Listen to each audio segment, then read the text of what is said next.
So இந்த வீடியோவில் நம்ம ஈக்குவேலியம் சாப்டர் தான் ஒரு கொஸ்டின் வந்து பார்க்க போகிறோம். இங்கே என்ன கொடுத்துருக்காங்க அப்படின்னு பார்த்தீங்கன்னா, த அயனைசேஷன் கான்ஸ்டன்ட் ஆஃப் வந்து பார்த்தீங்கன்னா HF HCOH அதாவது பார்த்தீங்கன்னா ஃபார்மிக் ஆசிட் அண்ட் வந்து ஹைட்ரஜன் சைனைடு HCN அடுத்து பார்த்தீங்கன்னா 298 கெல்வின் வந்து பார்த்தீங்கன்னா ஆர்னு சொல்லிட்டு சம் வேல்யூ வந்து கொடுத்துருக்காங்க. அப்போ அயனைசேஷன் கான்ஸ்டன்ட்ன்றாங்க. இது எல்லாமே நமக்கு வந்து ஆசிட் இல்லையா? அப்போ நம்ம என்ன பண்ணலாம், இது வந்து KA வேல்யூ வந்து கொடுத்துருக்காங்க. ஆசிட் டிசோசியேஷன் கான்ஸ்டன்ட் தான் நமக்கு வந்து அயனைசேஷன் கான்ஸ்டன்ட் வந்து கொடுத்துருக்காங்க. அப்போ HF நமக்கு என்னதான் மாறும், H plus and F minus அயனா நமக்கு வந்து பிரியும் இல்லையா? அதுக்கான ஈக்குவலிபிரியம் கான்ஸ்டன்ட் இது நம்ம என்ன சொல்லணும்னா KA கொடுத்துருப்பாங்க. ஏன்னா இது ஆசிட் இல்லையா? அப்போ இந்த 3 ஆசிட்டுக்கும் KA வேல்யூ வந்து கொடுத்துருக்காங்க. Calculate the ionisation constant of the corresponding conjugate base. அப்போ KB வந்து கொடுத்துருக்காங்க. ஓகே, இப்போ நம்ம வந்து என்ன பண்ணால் ஃபர்ஸ்ட் நம்ம வந்து HF வந்து எடுத்துப்போம். அப்போ HF கேஸ் ஆஃப் HF நமக்கு என்ன கொடுத்துருக்காங்கன்னா முதல்ல பார்த்தீங்கன்னா ஆசிட் டிசோசியேஷன் கான்ஸ்டன்ட் இல்லையா? அப்போ KA வந்து கொடுத்துருக்காங்க. அப்போ KA which is equal to 6.8 into 10 to the power of minus 4 வந்து கேட்டுக்கிறாங்க. அப்போ KB வந்து நமக்கு வந்து என்னன்னு வந்து நமக்கு வந்து கேட்டிருக்காங்க. இதை நம்ம கொஸ்டின் கேட்டிருக்காங்க இல்லையா? ஆனால் நமக்கு தெரியும் KA into KB which is equal நமக்கு என்ன KWன்றது நமக்கு தெரியும். அப்போ KWன்றது என்னது 1 into 10 to the power of minus 14. அப்போ வாட்டர் டிசோசியேஷன் கான்ஸ்டன்ட் நமக்கு என்னன்னு பார்த்தீங்கன்னா 1 into 10 to the power of minus 14 நமக்கு வந்து தெரியும். ஓகேவா? அப்போ நமக்கு வந்து KA வேல்யூ வந்து நமக்கு வந்து கொடுத்துருக்காங்க.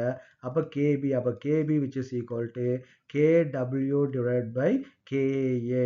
அப்போ நமக்கு வந்து KW என்ன கொடுத்துருக்காங்க 1 into 10 to the power of minus வந்து 14 வந்து இருக்குது divided by KA வந்து நமக்கு என்ன கொடுத்துருக்காங்க 6.8 into 10 to the power of minus 4.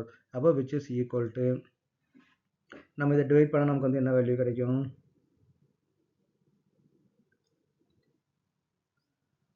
1 divided by 6.8 இல்லையா?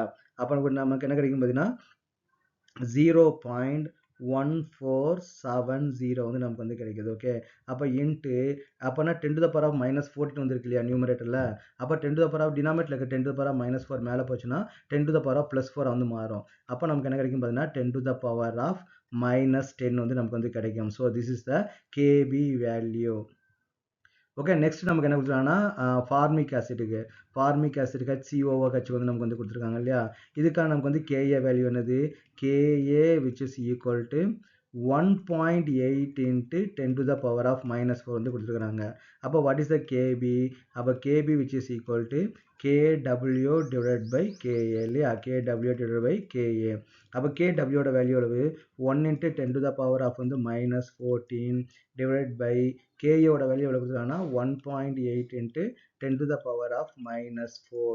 அப்போ which is equal to 1 divided by 1.8 which is equal to 0.5555 அப்படி போயிட்டே இருக்கும். Okay, into 10 to the power of வந்து minus 10 வந்து நமக்கு வந்து வருது. இது நம்ம என்ன பண்ணால் எப்பவுமே ஒரு சிங்கிள் டிஜிட்டாக வந்து நீங்கள் கொடுங்க 5.5 into 10 to the power of number வந்து பெருசாகிருக்கீங்க இல்லையா? அப்போ இந்த நம்பரை பெருசாகினா இங்கே வேல்யூ நமக்கு வந்து ஸ்மால் ஆக்கணும். அப்போ 10 to the power of minus 11 வந்து இருக்கும். ஸோ திஸ் இஸ் ஃபார் வந்து பார்த்தீங்கன்னா ஃபார்மிக் ஆசிட்டுக்கு. நெக்ஸ்ட் என்ன பண்ணுறாங்க பார்த்தீங்கன்னா HCNக்கு.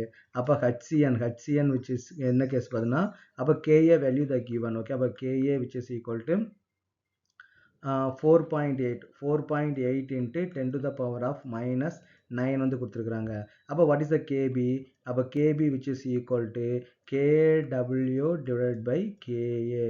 அப்போ what is the KW value 1 into 10 to the power of minus 14 divided by KA என்னன்னு பார்த்தீங்கன்னா 4.8 into 10 to the power of minus 9.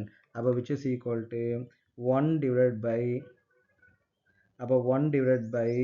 4.8 நமக்கு என்ன வருதுன்னு பார்த்தீங்கன்னா 0.208 into அப்போ 10 to the power of minus 4 பண்ணால் plus 4 வந்து மாறும். அப்போ 10 to the power of minus 5 வந்து நமக்கு வந்து மாறும். அப்போ which is equal to 2.08 into 10 to the power of minus 6. This is the KB value for the HCN. ஓகேவா? ஸோ இதான் நமக்கு வந்து KB கால்குலேட் பண்ணுற வேல்யூ. அப்போ what is the relation between the KA and KB? அப்போ KA into KB which is equal to KW வந்து நமக்கு வந்து இருக்கும். ஸோ இது ஜஸ்ட் இந்த ஃபார்முலா நீங்கள் லேர்ன் பண்ணிட்டீங்கன்னா இந்த மாதிரி ப்ராப்ளம் வந்து ஈஸியாக பண்ணிடலாம்.